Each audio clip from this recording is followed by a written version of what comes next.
जीवन में असंभव कुछ भी नहीं है, जब जागो तब सवेरा होता है। अगर आपको यह लगता है कि मेरे जीवन में बहुत से बुरे काम किए हुए हैं और अब इन गलत कामों को सुधारने के लिए कोई भी विकल्प नहीं है, तो आपको गौतम बुद्ध के जीवन की यह कहानी एक बार अवश्य सुननी चाहिए। तो चलिए कहानी को शुरू करते हैं। एक दिन गौतम बुद्ध श्रावस्ती के एक गांव में भिक्षाटन के लिए पहुंचते हैं। जब गांव में प्रवेश करते हैं तो देखते हैं कि पूरे गांव में सन्नाटा छाया हुआ है। दूर दूर तक कोई भी व्यक्ति नजर नहीं आता। बुद्ध उस गांव के पहले द्वार पर जाते हैं और कहते हैं कि भिक्षाम देहि ही, परंतु भीतर से बाहर कोई नहीं आता। बुद्ध दूसरे द्वार पर जाते हैं परंतु कोई दरवाजा नहीं खोलता। तीसरे द्वार पर जाते हैं परंतु उस द्वार से भी कोई व्यक्ति बाहर नहीं आता। फिर अचानक से एक दरवाजा खुलता है जिसमें से एक व्यक्ति बाहर निकलता है। वो जल्दी से बुद्ध का हाथ पकड़ता है और उन्हें अपने घर में ले जाता है और कहता है कि क्षमा करें बुद्ध, परंतु इस समय आप बाहर नहीं जा सकते। उंगली माल को श्रावस्ती की सीमा पर देखा गया है। सभी गांव वाले डर के मारे अपने अपने घरों की खिड़कियां और दरवाजे बंद करके बैठे हुए हैं। बुद्ध उस व्यक्ति से पूछते हैं कि कौन है ये उंगली माल और उससे इतना भय क्यों है। वह व्यक्ति कहता है कि उंगली माल एक राक्षस है।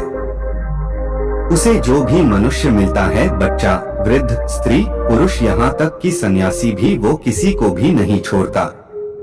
बुद्ध उनसे पूछते हैं कि वो धन के लालच में ये सब करता है क्या। वो व्यक्ति कहता है कि नहीं, उसे धन का कोई लालच नहीं है। वो जब भी किसी आदमी को मारता है तो उसकी उंगली काटकर अपने गले की माला बनाता है। इसीलिए उसका नाम उंगली माल पड़ गया है। और यह भी सुना है कि जब उसके गले की माला में 100 उंगलियां पूरी हो जाएगी तो उसकी विनाशक शक्तियां और भी ज्यादा बढ़ जाएगी। बुद्ध कहते हैं, आभार हो आपका जो आपने मुझे उसके बारे में बताया। फिर वो व्यक्ति बुद्ध से कहता है कि कृपा कर आप बाहर न जाइए, क्योंकि वो आप पर भी वार कर सकता है। बुद्ध कहते हैं, भय से अपनी राह छोड़ दूं, ऐसा मैंने कभी नहीं किया। मुझे भिक्षा मांगता देख जन जन के हृदय में उंगली माल का भय कम होगा। फिर वो व्यक्ति कहता है, नहीं बुद्धा, आप मत जाइए, वो बहुत ही ज्यादा खतरनाक है। बुद्ध कहते हैं कि वो खतरनाक नहीं बल्कि वो दुखी है और मुझे उसके पास जाना होगा क्योंकि उसे मेरी आवश्यकता है। इतना कहते हुए बुद्ध उस व्यक्ति के पास से चले जाते हैं। कुछ दूर चलने के बाद बुद्ध वन में प्रवेश करते हैं। वन में चारों ओर एक सन्नाटा छाया होता है। दूर दूर तक न तो कोई मनुष्य न कोई पशु पक्षी दिख रहा होता है, परंतु गौतम बुद्ध अपने मार्ग में आगे बढ़ते रहते हैं। अचानक बुद्ध के सामने उंगली मां लाकर खड़ा हो जाता है। उसका रुख इतना डरावना है कि कोई भी व्यक्ति उसे देखकर ही भयभीत हो जाए। उसके गले में उंगलियों की माला होती है, चेहरा और हाथ रक्त से सने होते हैं और शरीर बलशाली होता है।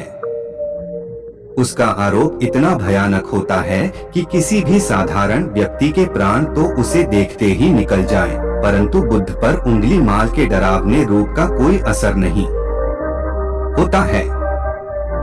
बुद्ध कुछ क्षण तक शांत मुस्कुराहट के साथ उंगली माल की तरफ देखते हैं, फिर उसकी बगल से निकलकर अपने मार्ग में आगे बढ़ जाते हैं। बुद्ध को ऐसा करते देख उंगली माल को यह समझ नहीं आता है कि उसके साथ ये हो क्या रहा है।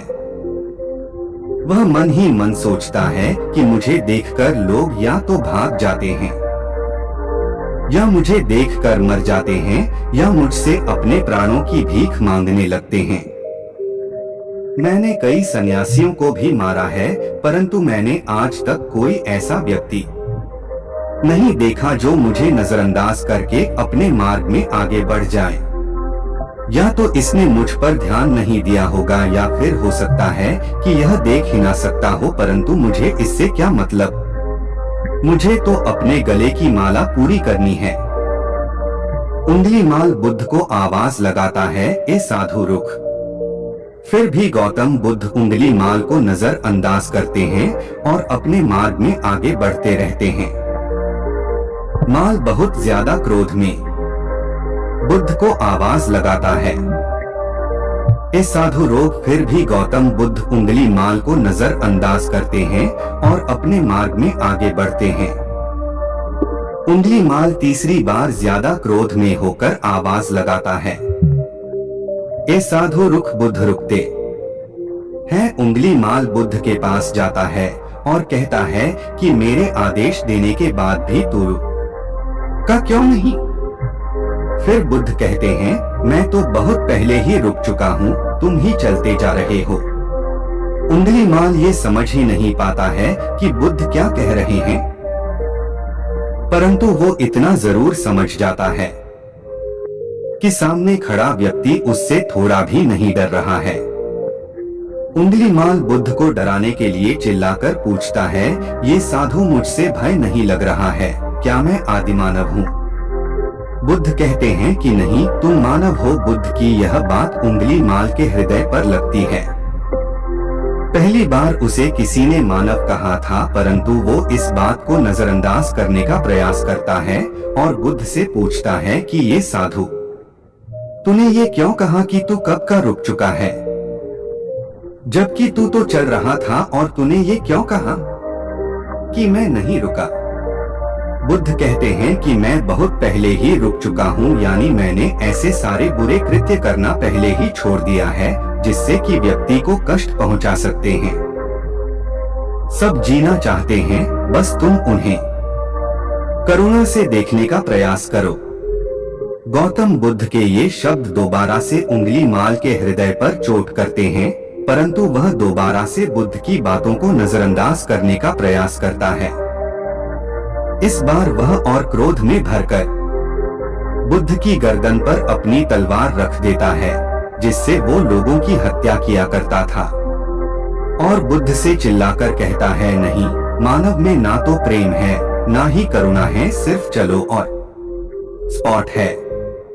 इसीलिए मैं सबकी हत्या करूंगा और किसी को जीवित नहीं छोड़ूंगा। बुद्ध कहते हैं, तुम्हें लोगों ने बहुत दुख दिया है। उंगली माल क्रूरता मनुष्य अज्ञान के कारण ही करता है। ईर्ष्या, द्वेष, मोह, माया ये सभी अज्ञान की संतानें हैं, परंतु वह व्यक्ति ही है जिसमें दया, करुणा और समझ का उदय भी होता है। उंगली माल यदि इस जीवन में क्रूर और निष्ठुर लोग हैं तो दयावान भी है। बस तुम्हें अपनी आंखों से इस अंधेपन की इस पट्टी को हटाना होगा जो तुम्हें केवल बुराई ही दिखा रही है। तीसरी बार बुद्ध शब्दों को सुन उंगली माल का खुद पर से संयम हट जाता है। उसे समझ नहीं आता कि पहली बार उसे अपने आप इतना कमजोर क्यों महसूस हो रहा है। वो कोशिश तो करता है क्रोध करने का, परंतु कर नहीं पाता है। वो बड़ी हिम्मत जुटाकर क्रोधित होने का नाटक करके बुद्ध से कहता है, तुम और व्यक्तियों जैसे नहीं हो। बुद्ध कहते हैं कि मैं हर व्यक्ति जैसा ही हूँ, बस जागृत हूँ और यह सिद्ध कर रहा हूँ कि हर व्यक्ति में जागने की क्षमता है। मेरा मार्ग क्रूरता को दया में परिवर्तित करता है। उंगली माल, तुम अनजाने में घृणा के पद पर हो, बस इस क्षण रुक जाओ। तुम्हारे भीतर भी यह क्षमता है कि तुम दया और करुणा के पद पर भी चल सको। इतना सुनते ही उंगली माल के हाथ से तलवार जमीन पर गिर जाती है। उसकी आंखों से आंसू बहने लगते हैं। भला कोई कब तक बुद्ध को अनदेखा करेगा। उंगली माल रोते हुए बुद्ध से पूछता है कि क्या आप वही हैं जिन्हें लोग बुद्ध कहते हैं, जो लोगों को मुक्ति के मार्ग पर चलना सिखाते हैं। हाँ, मैं वही हूँ। मैं तुम्हें मुक्ति के मार्ग पर ले जाना चाहता हूँ। फिर उंगली माल कहता है, परंतु मैं अब बहुत दूर निकल गया। मैंने बहुत हत्याएं करी है, बहुत पाप करे। मैं अब चाहकर भी वापस नहीं लौट सकता और मेरा वापस लौटना अब असंभव है। बुद्ध कहते हैं कि असंभव कुछ नहीं है, जब जागो तब सवेरा होता है। उंगली माल कहता है, मैं अब पुनः जीवन की ओर नहीं मोड़ सकता, बहुत देर हो चुकी है। बुद्ध कहते हैं, तो मैं इतनी चेतना है कि तुम जानते हो कि जो तुमने अब तक किया है वह बुरा था।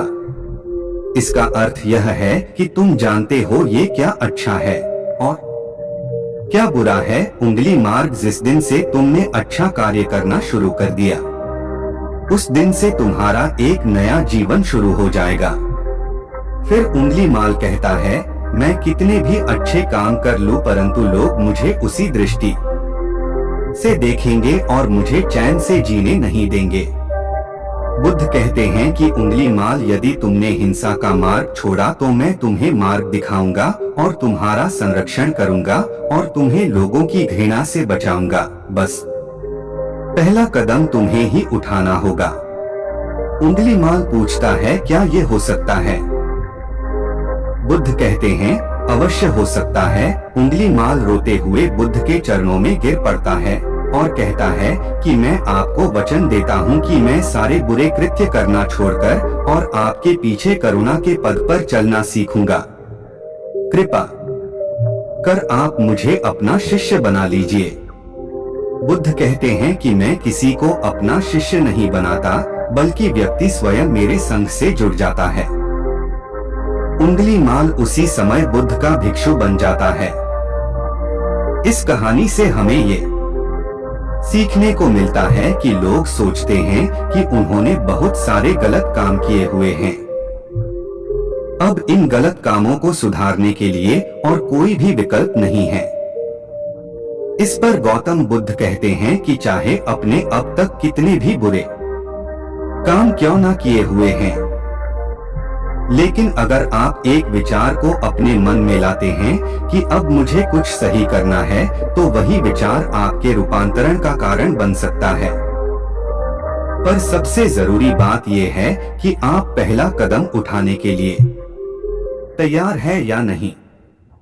दोस्तों, ये कहानी आपको कैसी लगी?